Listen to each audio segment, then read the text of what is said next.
কেন্দ্রের গড়িমসির জের 15 জন মৃত্যুদণ্ডপ্রাপ্ত অপরাধীর ফাঁসির সাজা বদলে যাবজ্জীবন কারাদণ্ডের নির্দেশ দিল সুপ্রিম কোর্ট। এদের মধ্যে রয়েছে চন্দনদস্যু বীরাপ্পানের 4 সহযোগীও। ক্ষমা ভিক্ষার আর্জি নিয়ে কেন্দ্রের গড়িমসি এবং মানসিক অসুস্থতার কারণ দেখিয়ে সম্প্রতি সুপ্রিম কোর্টে মৃত্যুদণ্ডের সাজা কমানোর আর্জি জানান এই 15 জন। সেই আবেদনের প্রেক্ষিতেই মঙ্গলবার এই রায় দিল সুপ্রিম কোর্ট। আদালত জানিয়ে দিয়েছে, মৃত্যুদণ্ডপ্রাপ্ত অপরাধীর প্রাণ ভিক্ষার প্রেক্ষিতে কেন্দ্র সিদ্ধান্ত নিতে দেরি করলে সেক্ষেত্রে সাজা কমিয়ে যাবজ্জীবন করে দেওয়া যেতে পারে। মানসিক অসুস্থতার কারণেও ফাঁসির সাজা কমিয়ে যাবজ্জীবন করে দেওয়া যায়। পাশাপাশি প্রধান বিচারপতি পি সদাশিবমের নেতৃত্বাধীন বেঞ্চ এদিন রায় দিয়েছে, কোনো মৃত্যুদণ্ডপ্রাপ্ত অপরাধীর প্রাণ ভিক্ষার আর্জি খারিজ হলে তাকে সে বিষয়ে জানাতে হবে। আর্জি খারিজ হওয়ার 14 দিনের মধ্যেই মৃত্যুদণ্ড কার্যকর করতে হবে। মৃত্যুদণ্ড কার্যকর করার আগে সেই অপরাধীকে পরিবারের সঙ্গে দেখা করার সুযোগ দিতে হবে।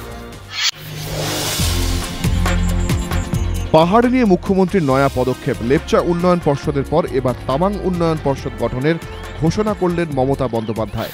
গতবার পাহাড় সফরে গিয়ে লেপচাদের অনুষ্ঠানে বক্তৃতা করেন মুখ্যমন্ত্রী। মঙ্গলবার মিরিকে তামাং সম্প্রদায়ের জাতীয় কনভেনশনে ভাষণ দিলেন তিনি। ঘোষণা করেন তামাংদের জন্য পৃথক উন্নয়ন ও সাংস্কৃতিক পর্ষদ গঠনের কথা। পাহাড়বাসীদের তপশিলি উপজাতির মর্যাদা দেওয়ার জন্য ইতিমধ্যেই দাবি জানিয়েছে গোর্খা জনমুক্তি মোর্চা। এদিন মুখ্যমন্ত্রীর গলাতেও শোনা গিয়েছে একই সুর। এর জন্য কেন্দ্রের কাছে দরবার করবেন বলেও আশ্বাস দিয়েছেন মুখ্যমন্ত্রী। এদিনের অনুষ্ঠান থেকে পাহাড়ে শান্তি বজায় রাখার আহ্বান জানিয়ে উন্নয়নে সকলকে সহযোগিতার জন্য আবেদন জানান মুখ্যমন্ত্রী। হামলা পাল্টা হামলায় উত্তপ্ত পশ্চিম মেদিনীপুরের কেশিয়ারি। অভিযোগ, তৃণমূলের গোষ্ঠী কোন্দলের জেরেই এই ঘটনা। এলাকার প্রভাবশালী তৃণমূল নেতা বিষ্ণুপদ দের অভিযোগ, সোমবার বিকেলে কেশিয়ারি 7 নম্বর পঞ্চায়েত অফিসে হামলা চালায় একদল দুষ্কৃতী। উপপ্রধান শেফালি পাহাড়ি এবং পঞ্চায়েত সদস্য লক্ষ্মী শীটকে ব্যাপক মারধর করা হয়। তারা কেশিয়ারি গ্রামীণ হাসপাতালে চিকিৎসাধীন। অভিযোগ, হামলার নেপথ্যে রয়েছেন তৃণমূলের ব্লক সভাপতি জগদীশ দাসের অনুগামীরাই।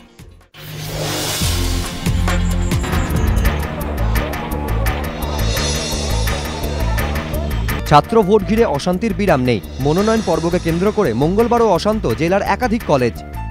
মনোনয়ন জমা দেওয়ার শেষ দিনে এসএফআই টিএমসিপি সংঘর্ষে অগ্নিগর্ভ মালদা মহিলা কলেজ। অভিযোগ, এসএফআই প্রার্থীরা মনোনয়ন জমা দিতে এলে তাদের বাধা দেয় টিএমসিপি। এরপরই সংঘর্ষে জড়ায় দুপক্ষ।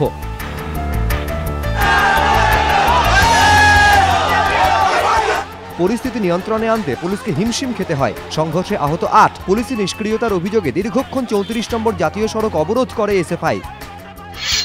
টিএমসিপির গোষ্ঠী সংঘর্ষে উত্তাল বর্ধমানের রানীগঞ্জের টিডিবি কলেজ। টিএমসিপির বিক্ষুব্ধ কর্মীদের আটকে রাখা হয় বলে অভিযোগ। মনোনয়নপত্র তুলতে বাধা দেওয়ার অভিযোগে সরব এভিভিপিও, যদিও সব অভিযোগই অস্বীকার করেছে টিএমসিপি নেতৃত্ব। রায়গঞ্জ ইউনিভার্সিটি কলেজে ছাত্র সংসদ নির্বাচন চলাকালীন উত্তেজনা। কলেজ লাগোয়া তৃণমূলের রোগী সহায়তা কেন্দ্র থেকে উদ্ধার 2টি তাজা বোমা।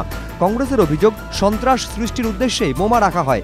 অভিযোগ অস্বীকার করে শাসক দলের দাবি, কুৎসা রটাতেই কংগ্রেসই বোমা রেখে যায়।